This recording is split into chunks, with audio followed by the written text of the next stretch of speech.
పత్రి గారు ఏం చేశారో దానిని మనం ఇంప్లిమెంట్ చేయాలి. ఆయనను చూసి ఎన్నో నేర్చుకున్నాం. కూర్చోవడం నేర్చుకున్నాం, తినడం నేర్చుకున్నాం, మాట్లాడడం నేర్చుకున్నాం, మౌనంగా ఉండడం నేర్చుకున్నాం. ఇలా పత్రి గారికి వారి జీవితమే ఒక స్ఫూర్తివంతమైన జీవితం. మరి ఆ జీవితాన్ని నుంచి మనం ఎన్నో పాఠాలు నేర్చుకుని వాటిని మన జీవితంలో ఆచరిస్తూ వారి స్థాయికి ఎదగాలని కోరుకోవాలనే అద్భుతమైన సందేశం. Thank you sir, thank you. మరి అందరం ఎదురు చూస్తున్నాం ఓబయ్ గారి సందేశం కోసం. మనల్ని నవ్వుల పువ్వులలో ముంచేస్తారు, కానీ తర్వాత కూడా ప్రోగ్రామ్స్ ఉన్నాయండి. రాయసం వెంకట రమేష్ గారు మరొక ఘంటసాల, ఆయనతో అన్నమాచార్య కీర్తనలు, భగవద్గీత కీర్తనలు, వాటి యొక్క సందేశం కూడా ఈ కార్యక్రమం తదనంతరం ఉంది. మరి నవ్వుల పువ్వులతో మనం ఒక్కసారి మునిగిపోయి ఆ తర్వాత అద్భుతంగా ఆ కీర్తనను విందాం. Thank you sir, thank you. మీ సందేశం సార్. దాదాపు జయ హో జయ హో జయ హో. లక్ష్మీ మేడం గారిని ప్రశాంతంగా కూర్చోవలసిందిగా కోరుతున్నా. 20 సంవత్సరాల నుంచి కనిగిరికి నేను వస్తూనే ఉన్నా. ఆ అమ్మ అరుస్తానే ఉంది, నేను అరుస్తానే ఉన్నా. నాకేమో ముసలితనం వస్తుంది. ఇప్పుడు ఆ అమ్మ కంఠం అయితే తగ్గలే, నా కంఠం తగ్గింది. ఇప్పుడు 50% ఉంది. దయచేసి రవీంద్ర గారిని కూర్చోవలసిందిగా కోరుతున్నా. ఉన్నారా రవీంద్ర గారు? సార్ దయచేసి కూర్చోండి. ఎందుకంటే సాయంత్రం 5 గంటల నుంచి చూస్తున్నా, కంటిన్యూ తిరుగుతూనే ఉన్నాడు. ఆ మహానుభావునికి తప్పట్లు కొడదాం ఈరోజు మనం. కార్యదీక్షాపరుడు, ఒక వివేకానందుడు. మన గురువు గారు బ్రహ్మర్షి పత్రి గారికి ఇష్టమైన మహా ఇష్టమైన మాస్టర్. నేను గురువు గారితో ఎక్కువ సన్నిహితంగా ఉండేవాడిని, ఎక్కువ కిలోమీటర్లు తిరిగాను. మేమిద్దరము అనేక సందర్భాల్లో అనేక విషయాలు మాట్లాడుకునే సందర్భాల్లో రవీంద్ర గారి ప్రస్తావన వచ్చినప్పుడు ఆయన ఆనందానికి అవధులు లేవు. ఇంత చిన్న వయసులో ఇన్ని అద్భుతాలు చేయడం ఎలా సాధ్యం? ఒక్క పిరమిడ్ మాస్టర్కే సాధ్యం, ఇంకెవరికీ సాధ్యం కాదు. బహుముఖ ప్రజ్ఞ, ఆ ప్రజ్ఞ రావాలి. ధ్యానం ఇస్తుంది ప్రజ్ఞను. 3 రాష్ట్రాలను అద్భుతంగా నడిపిస్తూ పిరమిడ్ మాస్టర్లను ఏకం చేసి, సేవాదళను ఏకం చేసి, వందలాది మందికి ట్రైనింగ్ ఇచ్చి, ఉద్యోగాలు ఇప్పించి, వందలాది మందికి విద్యను అభ్యసించేదానికి ఒక అద్భుతమైన స్కూల్ను నడుపుతూ, కనిగిరి పిరమిడ్ సొసైటీని తన భుజ స్కంధాల మీద నడిపిస్తూ, ఇంతమందిని ఏకం చేసి ఇంత అద్భుతమైన ఈ ప్రాంగణాన్ని సృష్టించిన ఆయన పాదాలకు మనందరం నమస్కరించినా తక్కువే. మిత్రులారా, ఇది జీవితం అంటే, ఇది జన్మ రహస్యం అంటే, మానవ జన్మ సార్థకం కావాలంటే ఇది. ఈరోజు ఇప్పుడు చనిపోయేదానికి సిద్ధంగా ఉండాలి. భగవంతుడు మానవునికి ఇచ్చిన గొప్ప వరం జీవితం. జీవించే కళ ఎవరి దగ్గర లేదు. ఆ కళ లేక మానవ జీవితాలు అతలాకుతలమైపోయిన సందర్భంలో బ్రహ్మర్షి పత్రి గారు పామరు నుండి పండితుని వరకు ధ్యానం నేర్పించి, ఇంటింటికి పోయి తలుపు తట్టి ధ్యానం నేర్పించి, ఇప్పుడు మాట్లాడిన దాదాపు 50 మంది 40-50 మంది ఆ శిరోమణులు, స్త్రీ శిరోమణులు, వారు ఏ లెక్చరర్కు తక్కువ కాదు, అంత అద్భుతంగా మాట్లాడారు. ఇది ఎలా సాధ్యమైంది? ధ్యానం ద్వారా మాత్రమే సాధ్యమని నిరూపిస్తున్నారు. ఈరోజు అంతర్జాతీయ మహిళా దినోత్సవ సందర్భంగా మీ అందరికీ నేను శుభాకాంక్షలు తెలుపుతున్నారు. స్త్రీలందరూ ఎక్కడైతే స్త్రీలు సుఖశాంతులతో ప్రశాంతతతో ఆనందంగా ఉన్నారో ఆ ఊరు, ఆ జిల్లా, ఆ రాష్ట్రము, ఆ దేశము బాగుంటుంది. ఎందుకు ఈరోజు భూమండలం అతలాకుతలం అవుతా ఉంది. స్త్రీలకు హింస జరుగుతూ ఉంది, మానభంగాలు జరుగుతున్నాయి, హత్యలు జరుగుతున్నాయి. తట్టుకోలేక ఆత్మహత్యలు చేసుకుంటూ ఈరోజు ప్రపంచవ్యాప్తంగా పడుతున్నారు స్త్రీలు. అందుకే భూమండలంలో కరోనా లాంటి మహమ్మారులు వస్తున్నాయి. ఇది గుర్తించిన వారు బ్రహ్మర్షి పత్రి గారు స్త్రీలకు పెద్ద పీట వేశారు. వంటింటికి పరిమితమైన స్త్రీలను ధ్యానం నేర్పించి మాస్టర్లుగా తయారు చేసి, ఒక్కొక్క మాస్టర్ వివేకానందునికి సమంగా తయారు చేశారు బ్రహ్మర్షి పితామహ పత్రిజీ గారు. చూశారా, ఈరోజు ఆనందమయ జీవితాన్ని గడుపుతున్నారు స్త్రీ శిరోమణులు అందరూ కూడా. ఈ సందర్భంగా అందరూ కూడా ప్రతి స్త్రీ సుఖంగా ఉండాలి, ఆనందంగా ఉండాలి. ఏ స్త్రీ ఆత్మహత్య చేసుకోకూడదు. వారి జీవితాన్ని పరిపూర్ణంగా అనుభవించాలంటే కేవలం మార్గం ఉంది. ఆ ఒక్క మార్గం పేరే ధ్యాన మార్గము. ధ్యానం ద్వారా జ్ఞానం, జ్ఞానం ద్వారా మోక్షం. సదా గుర్తుంచుకోండి మిత్రులారా. ఇప్పుడు సమయం దాదాపు 2 దాటింది. ఇలా అందరూ ఉన్నారు, ఇంకా కొంతమందే ఉన్నారు. చాలా సంతోషం. మీ ఓర్పుకు నా జోహారు. ఈ సందర్భంగా నాకు ఒక జోకు గుర్తొస్తా ఉంది. ఓ గ్రామంలో హరికథా కాలక్షేపం జరుగుతూ ఉంది. అందరూ వచ్చారు, ఇళ్లకు తాళం వేసి వచ్చేశారు. హరిదాసు రామాయణం గురించి బ్రహ్మాండంగా బోధిస్తున్నాడు. సీతమ్మ అడవికి పోవడం, అక్కడ పడే కష్టాలు, ఆ సీతారాముల కష్టాలు, అవన్నీ అద్భుతంగా బోధిస్తూ ఉన్నాడు. 2 అయింది, అందరూ శ్రద్ధగా వింటున్నారు. 2:30 అయింది, సగం మంది లేచి వెళ్ళిపోయారు. 3 అయింది, 10 మంది మిగిలారు. 3:30 అయింది, ఒక్కడే మిగిలినాడు, అందరు వెళ్ళిపోయారు. హరిదాసుకు ఆనందం వేసింది. అబ్బా, ఇంతకాలానికి ఒక మంచి శిష్యుడు దొరికినాడు.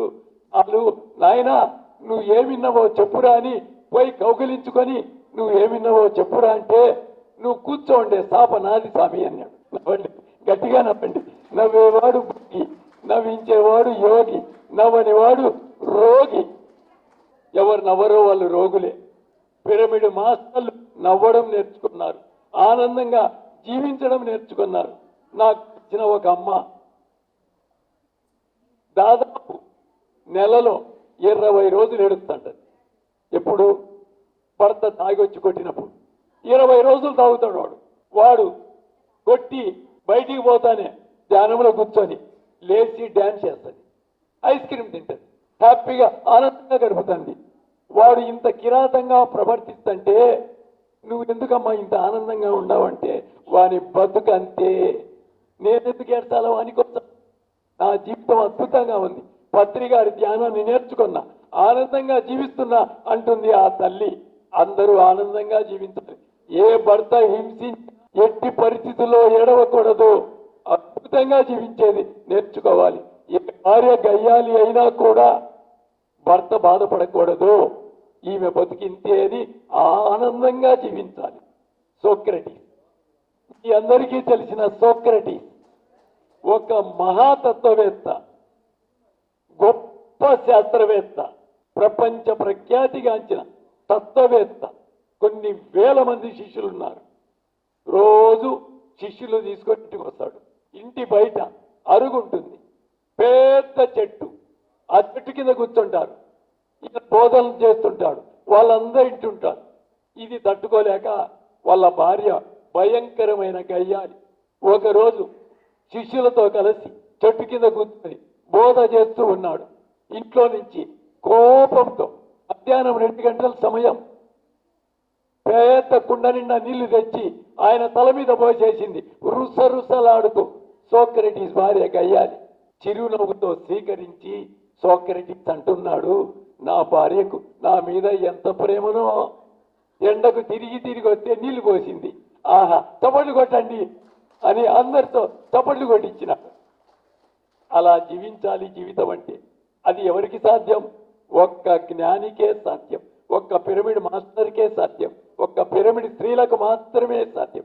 అదే నేర్పించాడు బ్రహ్మర్షి పత్రి గారు మనకు. ఈ సందర్భంగా నేను రవీంద్ర గారిని గుర్తు చేసుకోవాలి.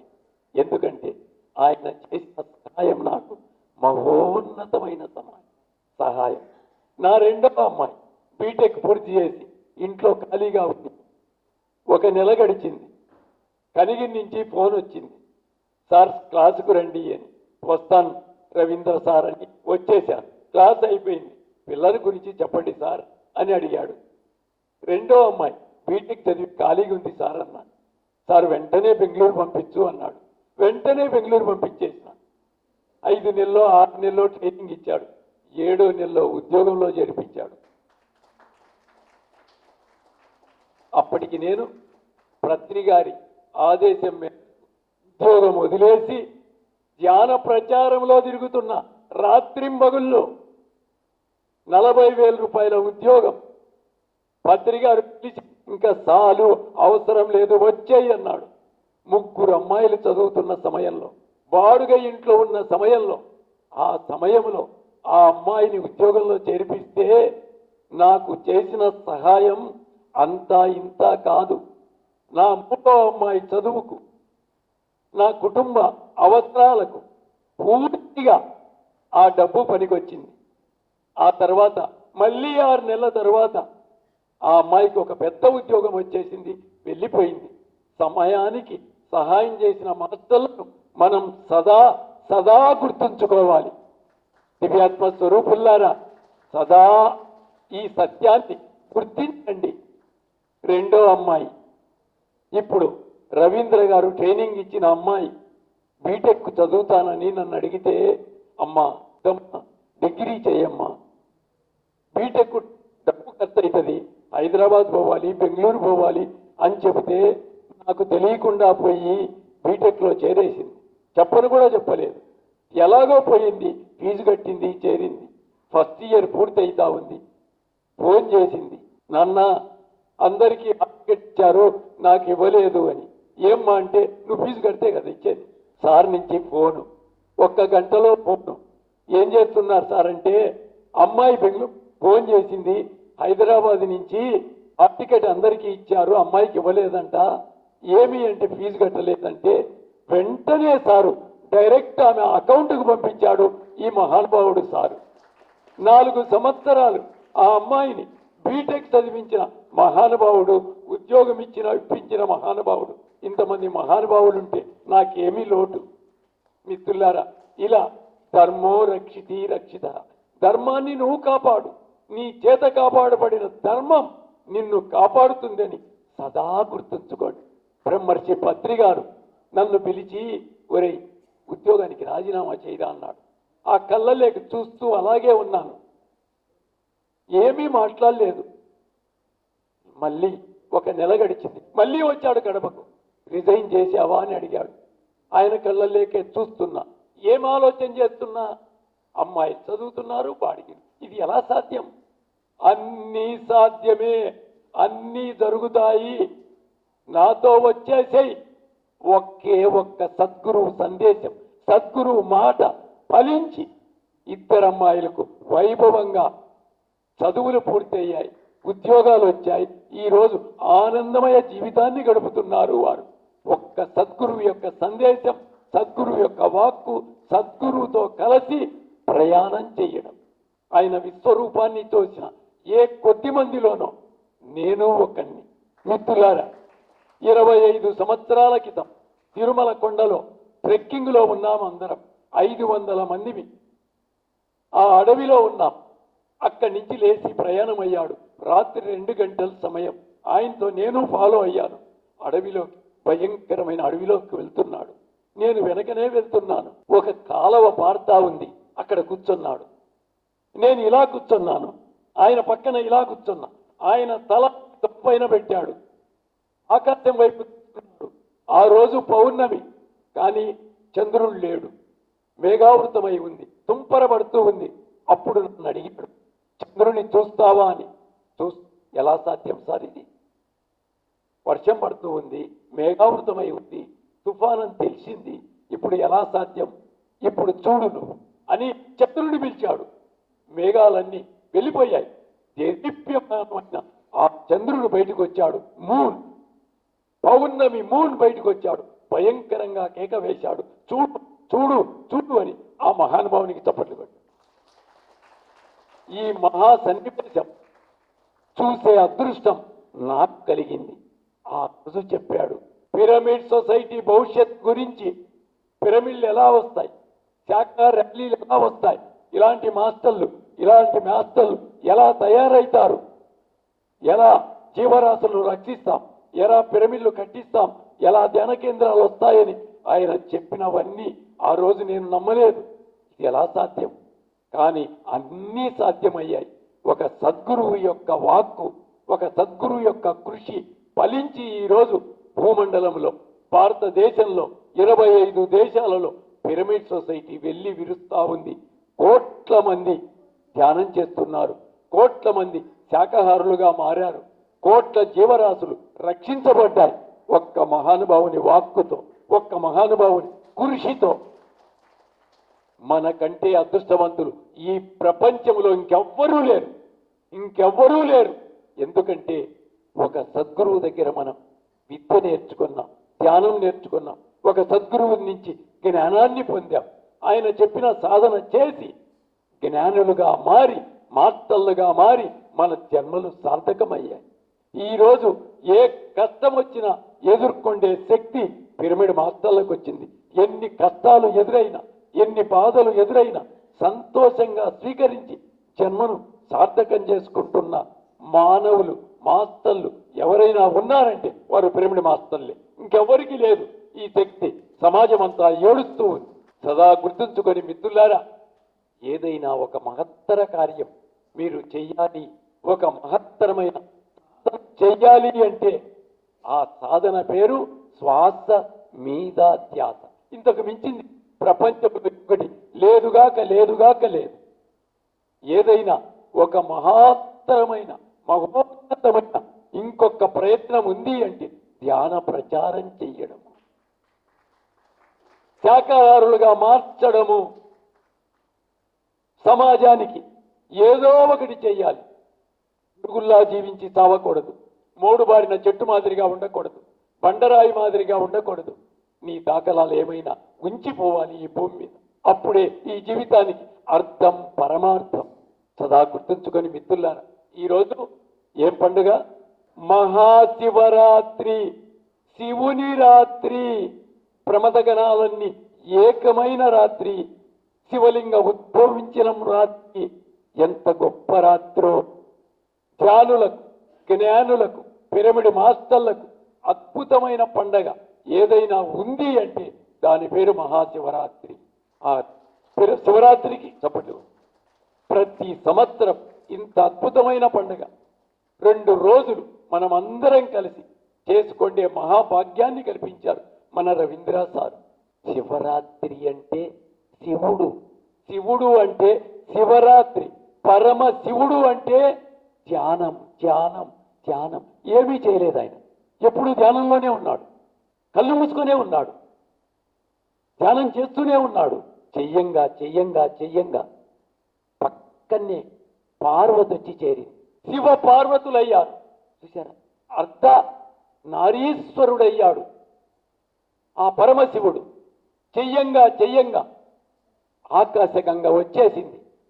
ఆకాశగంగ ప్రవహిస్తుంది ఆయనలోనికి. 2 భార్యలు, పరమశివునికి 2 భార్యలు. ఒకరు ఆకాశగంగ, రెండవరు పార్వతి. ప్రతి పిరమిడ్ మాస్టర్లకు 2 భార్యలు, 2 భర్తలు. ఒకరు భార్య, ఒకరు భర్త. ఒకరు భార్య, ఒకరు ఆకాశగంగ.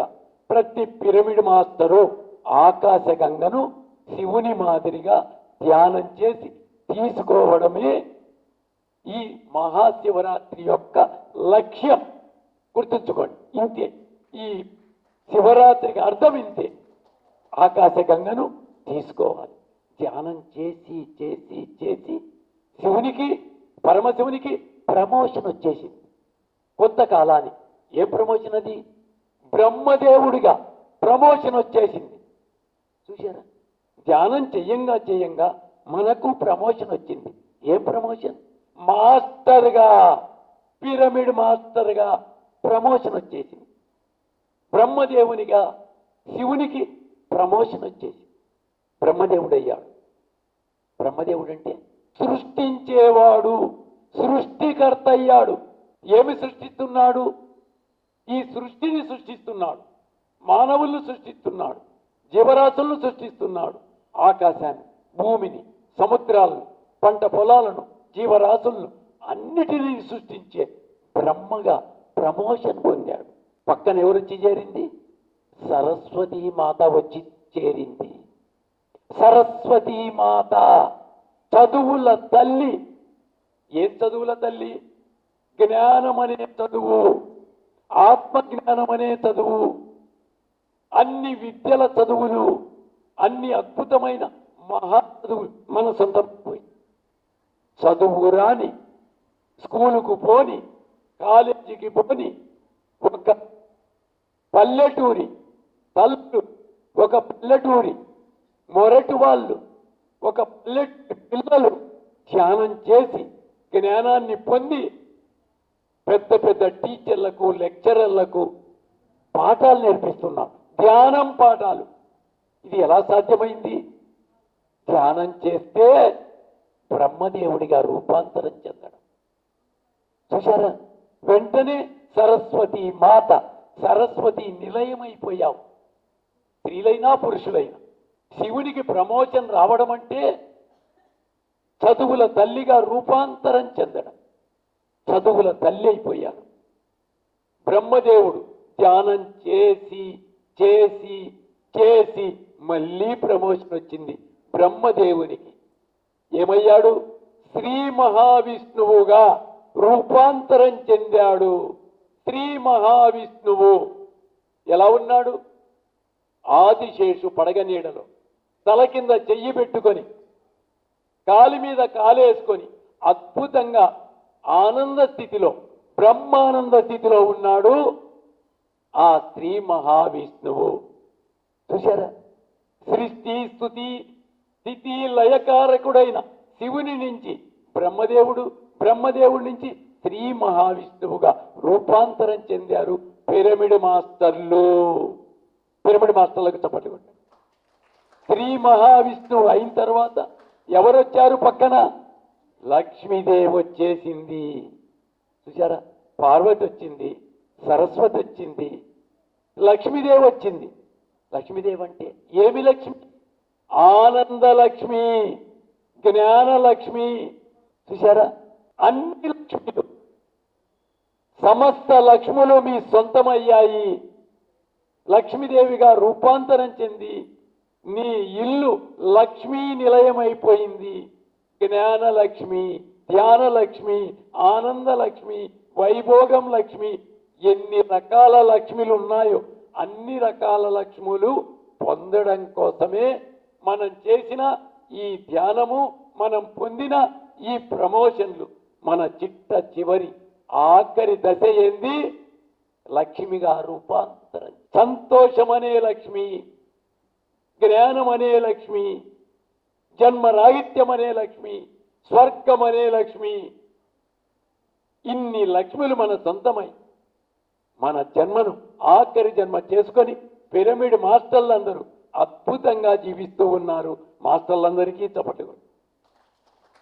రాధా లక్ష్మి ఇద్దరు మంచి స్నేహితులు తిన్నాళ్ళకు పోయారు. తిన్నాళ్ళంతా తిరిగి తిరిగి తిరిగి ఇంటికి వస్తున్నారు. అక్కడ చెప్పుల షాప్ కనిపించింది. ఆడ బోర్డు వేశారు, 50% తక్కువ ధర. రాధా పోయి లోపలికి పోయి 1000 రూపాయల చెప్పులు 500లకు కొనేసింది. ఇంటికి వచ్చేశారు. తెల్లవారింది. వింటున్నారా జోకు? వింటున్నారా? తెల్లవారింది. వరలక్ష్మి వ్రతం వచ్చేసింది. ఇద్దరు అమ్మవారి గుడికి పోవాలని నిర్ణయించుకున్నారు. ఇద్దరూ బయలుదేరారు. అంగడికి పోయారు. ఇద్దరూ టెంకాయలు తీసుకున్నారు.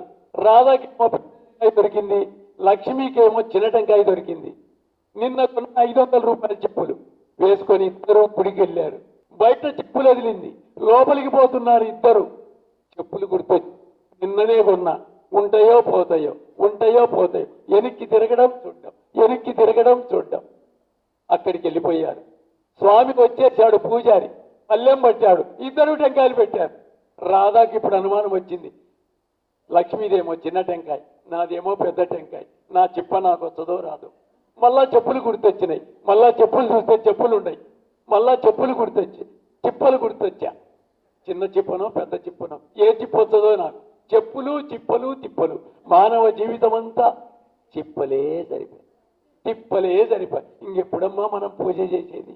ఎప్పుడమ్మా ఆడ కూర్చొని ధ్యానం చేసేది? తప్పకుండా ప్రతి పిరమిడ్ మాస్టరు దేవాలయానికి వెళ్ళాలి. దేవాలయాలు ధ్యానాలయాలు కావాలి. ఇదే మన గురువు గారి కాన్సెప్ట్. ప్రతి గుడిలో ధ్యానం జరగాలి. కడపలో, నబీకోటలో, సాయిబాబా గుడిలో ప్రతిరోజు 5 నుంచి 6 వరకు ధ్యానం చెప్తా. జ్ఞాన సందేశం ఉంటుంది. ప్రతి బేస్తవారం 150 మందికి భోజనం పెడతాం. 150 మందిని ధ్యానంలో కూర్చోబెడతాం. అలాగే ఇంకా కొన్ని దేవాలయాల్లో తప్పకుండా వెళ్ళాలి, కరపత్రాలు పంచాలి, అందరికీ ధ్యానం నేర్పించాలి. విగ్రహాన్ని చూసి నిగ్రహం నేర్చుకోవాలి. నిగ్రహం ఈ ప్రపంచంలో ఉండే 2 సూక్తులు. 1 శ్రద్ధ, 2 సబూరి. ఏమీ ప్రపంచం మేము వచ్చినప్పుడు ఇక్కడ 300 మంది ఉన్నారు, ఇప్పుడు 100 మంది ఉన్నారు. శ్రద్ధ ఉండి అందరూ వచ్చారు. సబూరి లేక 3/4 మంది వెళ్ళిపోయారు. ఆ సబూరి ఉన్నవారే మీరే పిరమిడ్ మాస్టర్లు. మీ అందరికీ ధన్యవాదాలు. బాబా ఇచ్చిన 2 సందేశాలు. 1 శ్రద్ధ, 2 సబూరి. గుర్తుంచుకొని దివ్యాత్మ స్వరూపుల్లారా, శ్రద్ధతో రావాలి, ధ్యానం చేయాలి, జీవితాన్ని ధన్యం చేసుకోవాలి. ఆఖరణ మీరు ఒక్కసారి నవ్వుతే నేను విరమించేస్తా. డిఎస్పీ గారు పోలీస్ ఎలక్షన్ జరుపుతున్నాడు. యువకులందరూ, డిగ్రీ పాస్ అయిన యువకులందరూ లైన్ నిలబడ్డారు. మీకు తెలుసు కదా, నవ్వేవాడు భోగి, ఇంచేవాడు నవ్వని వాడు రోగి. ఎవరు నవ్వరో వాళ్ళు రోగులే. ఇప్పుడు రోగులు ఎవరో నాకు తెలిసిపోతుంది. డిఎస్పీ గారు ఇంటర్వ్యూ చేస్తున్నారు. 1 డిగ్రీ చదివిన అబ్బాయి దగ్గరికి వచ్చాడు. బాబు ఏం చదివినవురా? సార్ ఎంఏ చదివినాను సార్. వెరీ గుడ్ రా, పోలీసు ఉద్యోగానికి వచ్చినవే బాగానే ఉండవు కానీ మనిషి నీకు రన్నింగ్ రేస్ వస్తా? Sir running race state first sir నేను. అబ్బా వెరీ గుడ్, చాలా మంచివానివయ్యా, బాగుండవు. తప్పకుండా నేను సెలెక్ట్ చేస్తే కానీ మరి దొంగలను తరుక్కొని పోవాలి కదా. ఆ తరుక్కొని పోయేటప్పుడు దొంగ గోడలు ఎగిరి వెళ్ళిపోతాడు. నువ్వు గోడలు ఎగురుతావా? హై జంప్ వచ్చా? హై జంప్లో 10 మెడలు ఉంటాయి సార్ నాకు. ఒరే ఆహా, ఎంత మంచి కానిస్టేబుల్ వచ్చింది, నేను తప్పకుండా సెలెక్ట్ చేస్తా. ఇంకొక జోకు, ఇంకొక ప్రశ్న అడగండి సార్, ఎన్నైనా అడగండి. దొంగలు కాల్ చేస్తారు, పడిపోతారు వాళ్ళు. వాళ్ళని ఎత్తుకొని రావాలి స్టేషన్కు. అడవులు మొత్తవా నువ్వు? దొంగలు తిని ఒక్కొక్కడు 150 కేజీ ఉంటారు. దొంగ సొమ్మంతా తిని మోస్తావా 200 కేజీలు అవలీలగా మోస్తాం సార్. అబ్బా, ఎంత కాలానికి మంచి కానిస్టేబుల్ దొరికినవురా. తప్పకుండా నిన్ను సెలెక్ట్ చేస్తారా? తప్పకుండా చేస్తా. ఒకే ఒక్క ప్రశ్న అడుగుతా, అడగండి సార్. ఏమి లేదు, పోలీస్ డిపార్ట్మెంట్లో అప్పుడప్పుడు అబద్ధాలు ఆడాలా. నువ్వు అబద్ధాలు ఆడతావా? ఇప్పుడు మీకు చెప్పినవన్నీ అబద్ధాలే సార్. గట్టిగా నవ్వాలి, నవ్వాలి. ఆనందో బ్రహ్మ, ఆనందో ఆనందో ఆనందో. సంతోషమే ఏం సార్, ఏం నేర్పించినావు? సంతోషమే సగం బలం అంటాడు. సంతోషమే సంపూర్ణ బలం. బ్రహ్మర్షి పత్రిజీ రాకతో, పిరమిడ్ సొసైటీ ఆవిర్భావంతో, రవీంద్ర రాకతో కనిగిరంతా సంతోషమే సంపూర్ణ బలం. సగం బలం లేదు. ఆనందో బ్రహ్మ, ఆనందో బ్రహ్మ. మళ్ళీ తిరిగి నేను కనిగిరికి వచ్చేంత వరకు ఇలా నవ్వుతూనే నవ్వుతూనే నవ్వుతూనే ఉండాలి. నవ్వుతూనే జీవించాలి, నవ్వుతూనే ప్రచారం చేయాలి. ఎవడు ఏడుస్తాడు, ఎవడు ఏడ్చేది? అజ్ఞాని. మనమందరం జ్ఞానులం. ఈరోజు ఇంత అద్భుతమైన అవకాశాన్ని కల్పించి మనందరికీ దాదాపు 10 రకాల భోజనాలు పెట్టిన కనిగిరి పిరమిడ్ సొసైటీ వారికి శిరస్సు వంచి నమస్కరిస్తుంది. Thank you, thank you, thank you.